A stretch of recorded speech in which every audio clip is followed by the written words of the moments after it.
The Doolittle Raid, April 18, 1942, a date that sent shockwaves through the Empire of Japan. But in the immediate aftermath, the Japanese High Command looked at the minimal damage, the scattered fires, and dismissed it.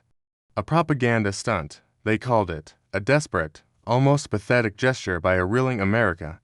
They laughed it off, believing the 16 B-25 bombers that struck Tokyo and other cities were a one-off anomaly. This initial reaction, this profound misjudgment, would set Japan on a catastrophic course, a path that led directly to the pivotal defeat at Midway. From the very beginning, there were voices of reason within the Japanese military, but they were drowned out by a chorus of arrogance and overconfidence, a condition later dubbed victory disease. Captain Mitsuo Fuchida, the very man who had led the attack on Pearl Harbor, looked at the evidence and saw the truth. He and a few others, like Major Yoshita Kano, correctly deduced that these B-25s must have launched from an aircraft carrier. This was a terrifying prospect. It meant the American fleet could strike the Japanese homeland. But their warnings were ignored. The High Command was certain. Land-based, medium bombers like the B-25 simply could not take off from a carrier deck. It was impossible. Their official conclusion was that the planes must have flown from a secret base in China, a costly and unsustainable effort by the Americans. They saw it as a waste of precious resources for a fleeting morale boost. This dismissal wasn't just arrogance, it was a fundamental failure to understand their enemy. They failed to grasp American ingenuity and, more importantly, American resolve. The raid, instead of serving as a wake-up call, only reinforced their existing strategic obsession, the destruction of the American aircraft carriers. The perceived threat to the Emperor, however symbolic, made this objective urgent. The plan to attack Midway Island, which was already in motion, was now accelerated. Haste replaced careful planning. Corners were cut. The complex operation was rushed, leaving critical gaps in intelligence and preparation. Japan was charging headfirst into a trap. Blinded by its own initial misreading of the Doolittle Raid, Japan's immediate response was twofold, and both actions were brutal and strategically bankrupt. First, they turned their fury on the captured American airmen. Of the 8 Doolittle Raiders captured, 3 were executed, a war crime that only hardened American resolve. Second, they launched the Zhejiang-Jiangxi campaign in China. Believing the raiders had landed and been aided by Chinese civilians, the Japanese army swept through the region, slaughtering an estimated 250,000 noncombatants. This reprisal was not just horrific, it was a colossal strategic blunder. It diverted immense resources, troops, and supplies away from other critical fronts, all to punish civilians for an attack that hadn't even originated from their soil. They were fighting ghosts, wasting their strength while their real enemy prepared for the next, decisive blow. Even as more intelligence trickled in, the Japanese leadership remained locked in their initial assessment. They intercepted increased U.S. radio traffic pointing towards a major naval operation. Their own submarines reported unusual American carrier movements. They even had reports of new American aircraft types being tested, yet all this data was filtered through the lens of their preconceived notion. The Doolittle Raid was a fluke, a one-time stunt. They saw the increased American activity not as a sign of a looming counteroffensive, but as the flailings of a weakened foe.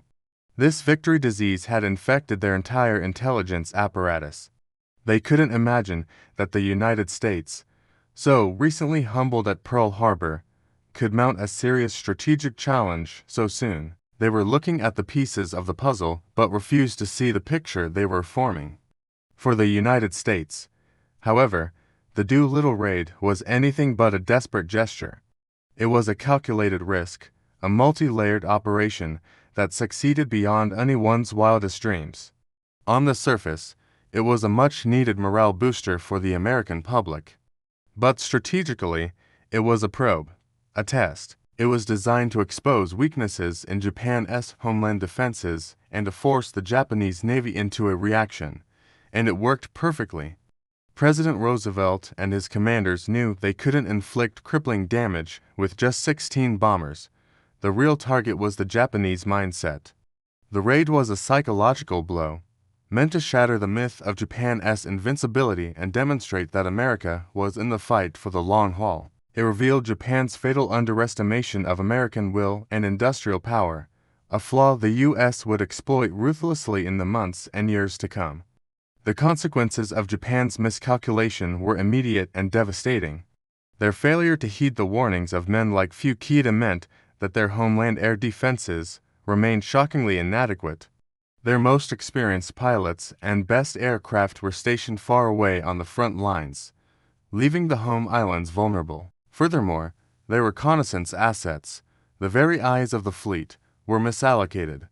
Instead of searching the vast expanses of the Pacific where the American carriers were actually lurking, they were focused on areas dictated by their flawed assumptions.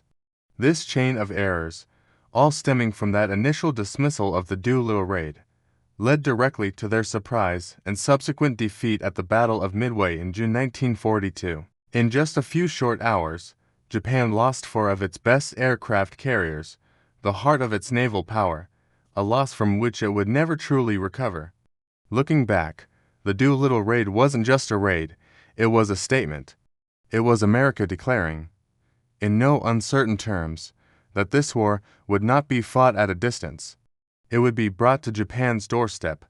This declaration had a profound impact back in the United States, shifting industrial priorities. The raid proved the concept of long-range strategic bombing, and a massive national effort was redirected towards the development and production of a new generation of bomber, the B-29 Superfortress. The Doolittle Raid was the conceptual ancestor of the massive firebombing campaigns and, ultimately, the atomic bombs that would bring the war to its conclusion. It was the beginning of a relentless aerial assault that Japan had been warned about but chose to ignore. Perhaps the most poignant and chilling summary comes from the diary of Japanese Admiral Motomu Gaki.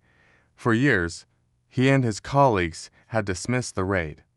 But in March of 1945, as American B-29s rained destruction upon Tokyo night after night, he wrote a final, haunting reflection. The Doolittle Raid, he conceded, was a knock on the door. It was a warning they had refused to answer. And because they had refused to answer that knock, the Americans were now kicking down the door. The single, symbolic raid of 1942 had become the overwhelming, devastating reality of 1945. It was the ultimate price for a nation blinded by its own early victories, a tragic lesson in the dangers of underestimating your enemy. Thank you for watching. If you found this deep dive into history interesting, please consider liking this video and subscribing to our channel for more content like this. We'll see you in the next one.